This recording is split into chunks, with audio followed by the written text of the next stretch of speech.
છું જયેશ અને અત્યારે સમગ્ર દેશ નહીં પરંતુ સમગ્ર વિશ્વની નજર બાંગ્લાદેશની પરિસ્થિતિ પર છે, કારણ કે બાંગ્લાદેશમાં હાલ થઈ ચૂક્યો છે સત્તા પલટો।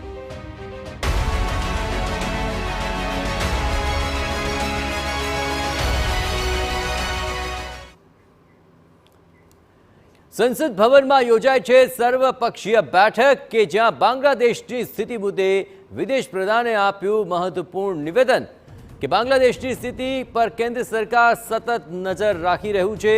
કેન્દ્ર સરકાર બાંગ્લાદેશ આર્મીના સીધા સંપર્કમાં હોવાનો પણ એસ જયશંકરે દાવો કર્યો છે। 8,000થી વધુ ભારતીય વિદ્યાર્થી બાંગ્લાદેશથી પરત ફર્યા હોવાની માહિતી એસ જયશંકરે આપી। આ ઉપરાંત ભારતીયોને હાલમાં પાછા લાવવાની જરૂર નથી તે મહત્વપૂર્ણ નિવેદન પણ આપ્યું અને હાલમાં પરિસ્થિતિ તણાવપૂર્ણ છે, સ્થિતિ અંગે અવગત કરાવાશે। શેખ હસીના શું ઈચ્છે છે તે માટે તેમને થોડો સમય અપાશે। હિંસા પાછળ વિદેશી તાકાતનો હાથ છે કે નહીં તે હાલમાં કહી શકાય નહીં તેવું પણ એસ જયશંકરે જણાવ્યું હતું।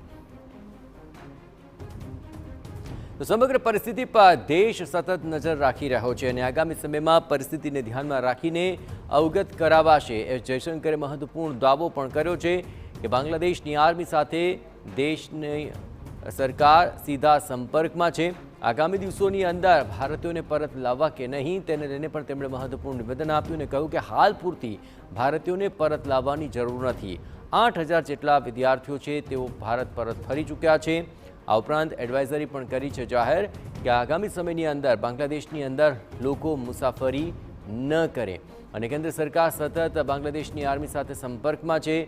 આખરે શેખ હસીનાએ શું કરવું તેના માટે પણ તેમને સમય આપવામાં આવશે અને સાથોસાથ ભારતીયોને હાલમાં પાછા લાવવાની જરૂર ન હોવાનું પણ તેમણે જણાવ્યું। તો હાલ પરિસ્થિતિ તણાવપૂર્ણ છે અને સ્થિતિ અંગે અવગત કરાવશે તેવું પણ એસ જયશંકરે જણાવ્યું અને શેખ હસીના શું ઈચ્છે છે તે માટે તેમને થોડો સમય અપાશે તે નિવેદન પણ એસ જયશંકરે આપ્યું છે। સાથોસાથ હિંસા પાછળ વિદેશી તાકાતનો હાથ છે કે નહીં તે હાલ પૂરતું કહી ન શકાય, પરંતુ આજે વિદેશ પ્રધાન એસ જયશંકર 8 વાગ્યે રાજ્યસભામાં મહત્વપૂર્ણ નિવેદન આપશે।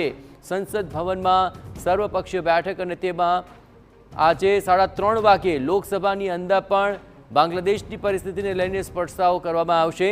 તો 8 વાગ્યે અને 3:30 વાગ્યે આ મહત્વપૂર્ણ બાબતો જણાશે, કારણ કે તેની અંદર બાંગ્લાદેશના તખ્તા પલટ અને તેને લઈને સરકારની જે અત્યારે સમીક્ષા ચાલી રહી છે તેને લઈને મહત્વપૂર્ણ નિવેદનો સામે આવી શકે છે। પરંતુ હાલ તો રાજ્યસભા અને લોકસભા બંને સદનની અંદર બાંગ્લાદેશની પરિસ્થિતિને લઈને અપડેટ અપાશે।